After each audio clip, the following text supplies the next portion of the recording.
Kita lanjut kepada Pak Suryadi Belanda.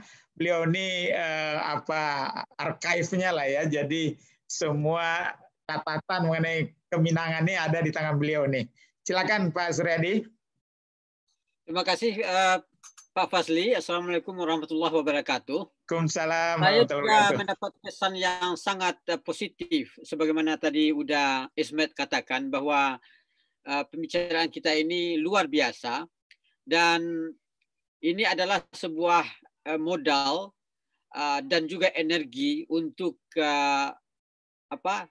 tetap melestarikan kebudayaan kita yang bernilai tinggi ini.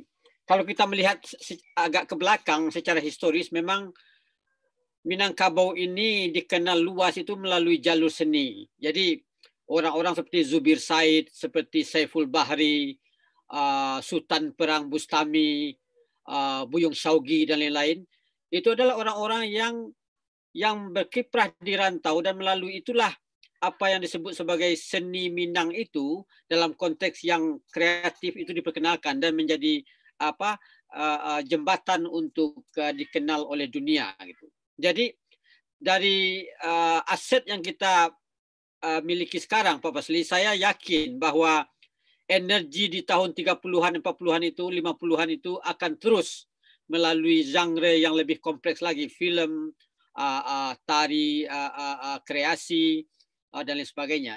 Tapi seperti tadi dikatakan oleh Ibu Gemala bahwa memang sebaiknya juga tadi menjawab apa yang ditanyakan oleh Saudara Yev, sebaiknya kita terus membuat kreasi baru, dan itu sesuatu yang memang perlu mengikuti tuntutan zaman, tetapi genre-genre tradisional itu sebaiknya memang harus kita pertahankan juga. Mungkin ia tidak populer, tetapi paling tidak ada orang yang berminat.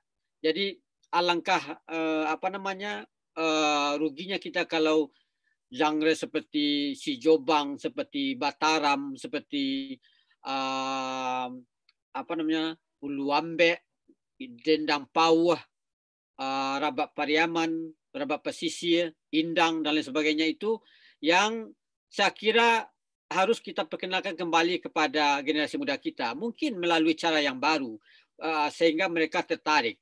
Saya memikirkan bahwa isi kita di Padang Panjang mempunyai ruang bagi seniman-seniman tradisi itu, Bu Gemala atau kawan-kawan yang terkait dengan isi tadi, dengan isi, menjadikan mereka sebagai dosen tamu apalah gitu, tapi tentu saja dengan jadi mereka diundang ke isi dan mereka mempertunjukkan Dendang Pauh misalnya, sehingga ada satu dua yang berminat, dan kalau ada yang berminat itu kita subsidi, kita support secara moral dan finansial. Misalnya kepandaian yang luar biasa dari almarhum Harun Rajo Bujang misalnya, tukang Dendang Pauh yang menjadi topik skripsi saya, Pak Fazli, itu bermalam-malam saya ikut di Kalumbuak, di mana-mana, itu luar biasa itu.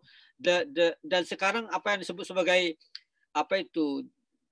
kekayaan perpustakaan itu hilang, tidak diturunkan kepada siapapun. Jadi itu satu hal yang mesti diperhatikan, dan ini tentu harus ada kerjasama antara pemerintah dan juga masyarakat.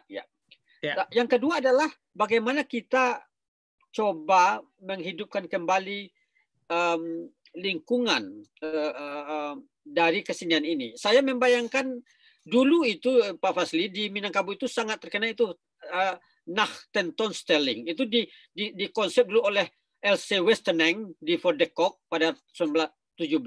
Itu pasar malam, di mana semua jenis kesenian itu tampil di sana, dan orang boleh memilih. Pak Fazli boleh melihat Rabak Pariaman, saya boleh melihat randai yang dimodernkan misalnya, dan kita mungkin Pemda coba membuat secara reguler event seperti itu, sehingga muncul minat masyarakat kembali untuk menghidupi dan menikmati kesenian itu. Nah, dan saya rasa memang di zaman sekarang kita sadar bahwa kesenian itu mesti menjadi aset untuk mendapatkan bernilai ekonomi. Saya Baik. melihat itu Pak Fasli, Singapura itu sudah luar biasa. Singapura itu setiap tahun meminjam naskah-naskah dari Leiden dengan nilai jutaan dolar, dengan security, dengan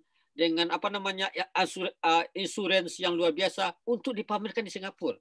Itu bayangkan. Jadi Singapura itu sekarang merevitalisasi kampung Gelam, kampung Cina, kampung Melayu dan lain sebagainya untuk pariwisata. Nah, saya kira di Padang kita punya itu dan mengaitkannya dengan kesenian sehingga vitalitas kesenian itu hidup, dan dengan itu kita bisa mengundang orang asing berminat datang ke kita. Kalau kita jemput bola terus tanpa ada efeknya kebalik, seperti tadi dikatakan mengunjungi Sumatera Barat, itu kurang menurut saya. Itu saja dari saya, Pak Fasli. Baik. Terima kasih Pak Suryadi. Ini perlu tindak lanjut.